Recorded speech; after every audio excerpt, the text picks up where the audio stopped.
Olá pessoal, tudo bem? Aqui é o professor Vitor, professor de ciências. Na aula de hoje nós vamos aprender sobre a formação dos fósseis. De acordo com a aula passada, nós aprendemos que existem três tipos de rochas. As rochas magmáticas, que são formadas através do magma do vulcão, quando ele se solidifica.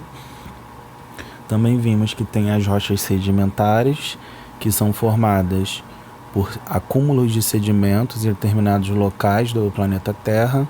Com o passar dos anos, esses sedimentos se unem e se transformam em uma rocha. E também tem um terceiro tipo de rocha, que são as rochas metamórficas. Elas se formam através da transformação das rochas magmáticas e das rochas sedimentares ou de outra rocha metamórfica, quando se altera a pressão ou a temperatura. O que interessa para a gente agora, na aula de hoje, são as rochas sedimentares, porque são nas rochas sedimentares que vão se formar os fósseis. Então vamos lá, a Terra ela tem aproximadamente 4,6 milhões de anos. Os primeiros seres vivos a aparecerem no planeta Terra, os cientistas acham que foi há cerca de 3.800 milhões de anos atrás. E a partir do momento que esses seres vieram a morrer, eles se transformaram em fósseis. Não todos, alguns, né? Se a gente fizer uma comparação, a história da Terra ela está escrita nas rochas. As rochas constituem o livro onde se escreve a história da Terra. Os fósseis seriam as palavras. Aí lá embaixo, que eu falei ainda agora, as rochas sedimentares são capazes de gerar fósseis. A ciência que dedica o estudo dos fósseis é a paleontologia, e os cientistas que a praticam são chamados de paleontólogos. Então existe uma profissão que a pessoa se especializa em estudar os fósseis. Essa profissão se chama paleontólogo. Tá aí a foto de dois paleontólogos fazendo um estudo, uma pesquisa de fósseis que eles encontraram em determinada região. O que são fósseis? São espécies que viveram há muito tempo no nosso planeta e que se encontram fossilizadas. Aí eu vou ter três tipos de fósseis. Eu posso encontrar o organismo completamente preservado na rocha. Eu posso encontrar restos de seres vivos. E eu posso encontrar vestígios da atividade dos seres vivos. Mais para frente a gente vai ver cada um desses tipos. Um exemplo aqui, Há muito tempo atrás existia um animal chamado trilobites. Eles eram animais marinhos protegidos por carapaças, viveram no passado durante a era paleozoica. Existiam milhões desses seres no fundo do mar e até hoje são encontrados fósseis desse animal. Quando eles se alimentavam nos fundos marinhos, as trilobites deixavam pistas de alimentação, as chamadas cruziana. Então veja que quando o animal ele se locomovia no fundo do oceano, ele deixava um rastro. Esse rastro é chamado de cruziana. Veja aí imagens reais de um fóssil de um trilobite e do lado direito a cruziana, que seria o local que aquele animal passou. Então qual vai ser a diferença? Os restos são partes do corpo de formas vivas do passado, como ossos, dentes, conchas, carapaças, troncos ou folhas. Vestígios: atividade biológica de seres vivos do passado, como pegadas, excrementos, ovos, ninhos, túneis ou galerias no solo. Como se formam os fósseis? Do processo de fossilização. Será que todos os fósseis se formam através do mesmo processo? Etapas do processo de fossilização. Então aí tem uma sequência de eventos para poder formar o fóssil e demora milhões de anos. A fossilização é um acontecimento raro, muito complexo e tão lento que pode demorar milhões de anos a decorrer, como no caso da fossilização do corpo de um animal de grande porte. Então, na primeira parte aí da imagem, um organismo morre, o seu corpo começa a ser coberto por sedimentos. Então, o dinossauro lá, milhões de anos atrás, morreu. Aí, os sedimentos, lembra da nossa rocha sedimentar? Os sedimentos, que é o quê? Como se fosse uma poeirinha, são partículas muito pequenas de minerais, eles vão cobrir aquele ser, aquele animal que morreu. No nosso exemplo aí é um dinossauro. Depois, as partes moles do organismo desaparecem, mas as partes duras resistem à decomposição. Então, a pele do dinossauro, o músculo do dinossauro, as escamas, tudo que for tecido mole vai ser destruído, vai sofrer decomposição. As partes duras, como ossos, carapaça e etc., elas vão resistir a essa decomposição. Agora a terceira parte da nossa imagem. Veja que no passado era um rio. Com o passar dos milhões de anos, aquela região não é mais um rio. Agora o animal ele está embaixo da terra. Passam milhões de anos durante os quais se depositam várias camadas de sedimentos que se transformam em rochas sedimentares.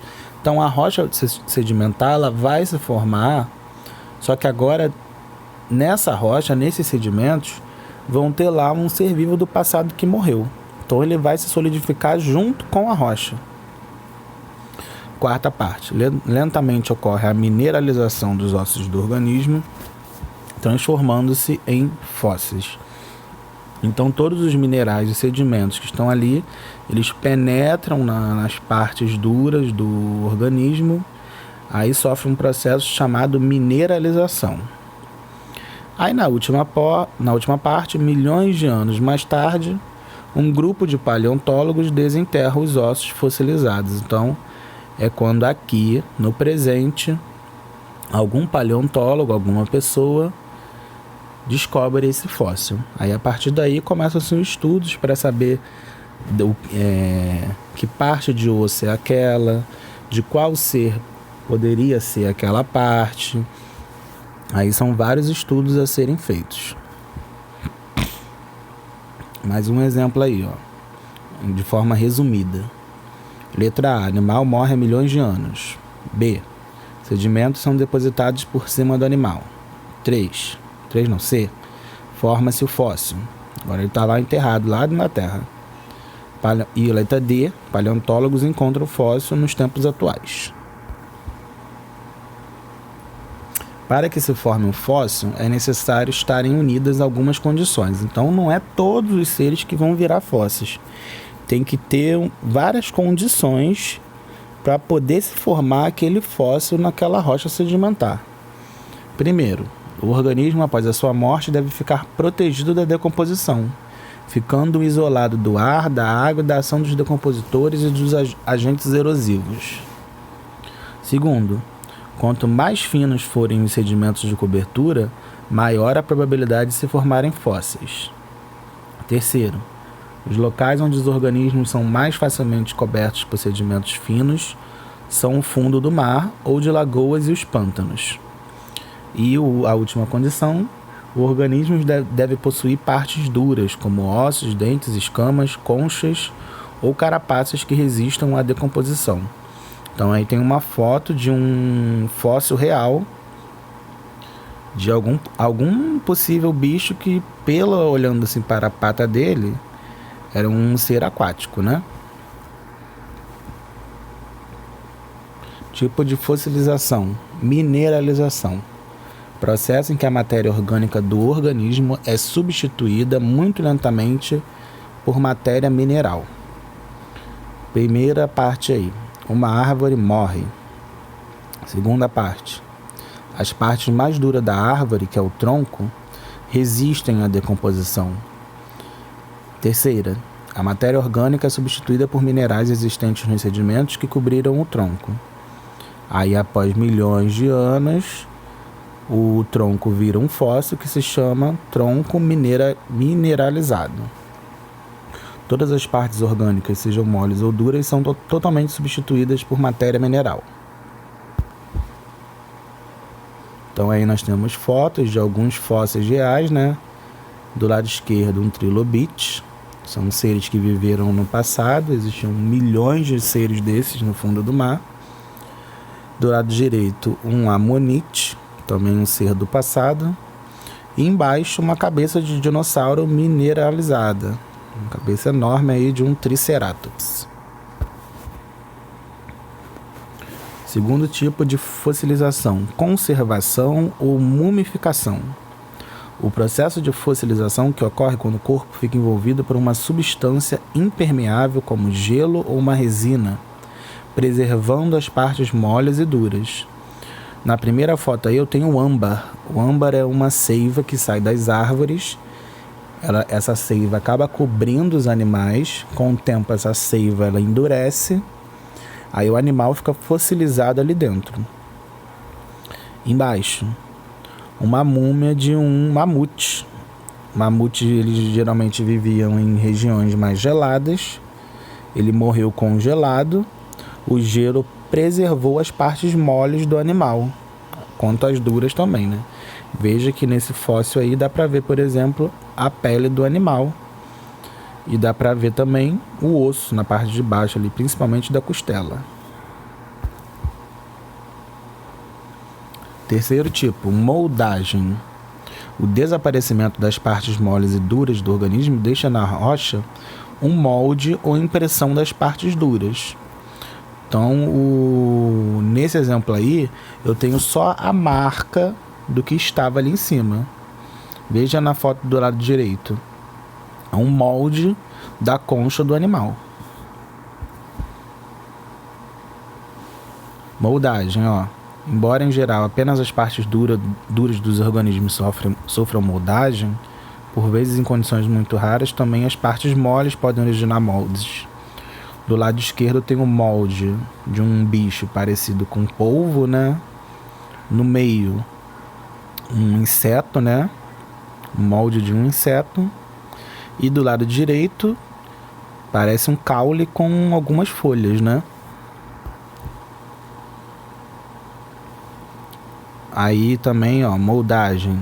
Molde interno da concha, molde externo da concha e conchas mineralizadas.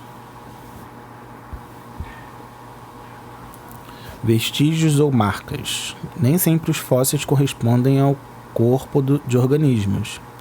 Por vezes também podem fossilizar vestígios ou marcas da sua atividade. Como exemplos de vestígios fósseis, as marcas têm sido encontradas em estruturas reprodutoras, ovos, sementes e pólen, excrementos, que são chamados de coprólitos, construções biológicas, ninhos e galerias, e marcas de locomoção, pegadas e rastros. Do lado direito a gente tem um fóssil de uma pegada de um animal. No meio eu tenho parecem ovos, né? Fósseis de ovos do animal. E do lado esquerdo, alguma galeria que algum ser do passado fez e se transformou em fósseis. Mais fósseis aí de pegadas de dinossauros, ó. Fotos aí de ovos de dinossauros fossilizados. Coprólitos, que são as fezes dos animais. Exatamente, as fezes dos animais também podem virar fósseis. Aí a gente se pergunta, qual é a importância dos fósseis para a ciência? Para que eu vou estudar uma coisa de seres que nem existem mais? Já morreram há muito tempo. Existem diversas importâncias. Listei aqui apenas algumas. Primeira, compreender a evolução dos seres vivos, as adaptações e extinções ao longo da história da Terra. Segundo, reconstituir os organismos numa dada época, o seu modo de vida, como é que interagiam entre si e como se relacionavam com o meio ambiente onde viviam. Terceiro, reconstituir os ambientes do passado. Quarto, reconstituir os climas do passado. Letra E, datação das rochas. Descobrir de que ano era aquela rocha. Olha aí uma foto da datação das rochas. Os fósseis de idade permitem datar rochas. Veja que eu tenho camadas aí no fundo da Terra. Ó. A, B, C, D e E. Fósseis que são encontrados na parte B e fósseis que foram encontrados na parte D. Aí na parte B, fósseis com a mesma idade que a camada B. Na camada D, fósseis com a mesma idade que a camada D. Com certeza os fósseis da camada D se formaram primeiro do que os fósseis da camada B. Ou seja, os fósseis da camada D são mais antigos do que os fósseis da camada B. Estudo da evolução dos seres vivos. O estudo dos fósseis permite verificar que no passado os seres vivos eram diferentes dos atuais. Como era o modo de vida desses organismos, como se relacionavam entre si, as causas de sua morte ou da extinção de espécies. São algumas das questões a que os paleontólogos tentam responder. Então aí tem uma foto de um fóssil de algum felino do passado.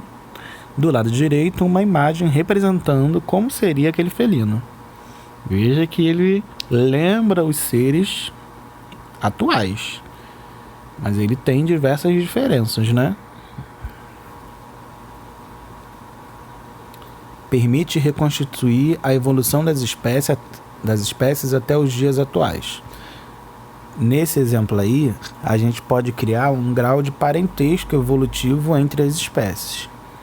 Os cientistas utilizaram aí a comparação do osso da pata até chegar no nosso cavalo atual. Aí consegue achar, por exemplo, quais os seres que são mais parecidos biologicamente com ele. Nos estudos de evolução são muito importantes os fósseis de transição. Isto é, fósseis de seres que apresentam características de dois grupos de organismos atualmente distintos. Um dos exemplos mais conhecidos é do Archaeopteryx, considerado um elo entre transição entre os répteis e as aves atuais. Os cientistas acreditam que as aves evoluíram através dos répteis. E o que comprova isso? O que comprova isso é um fóssil de um animal chamado Archaeopteryx, que ele tinha características tanto de répteis como de aves.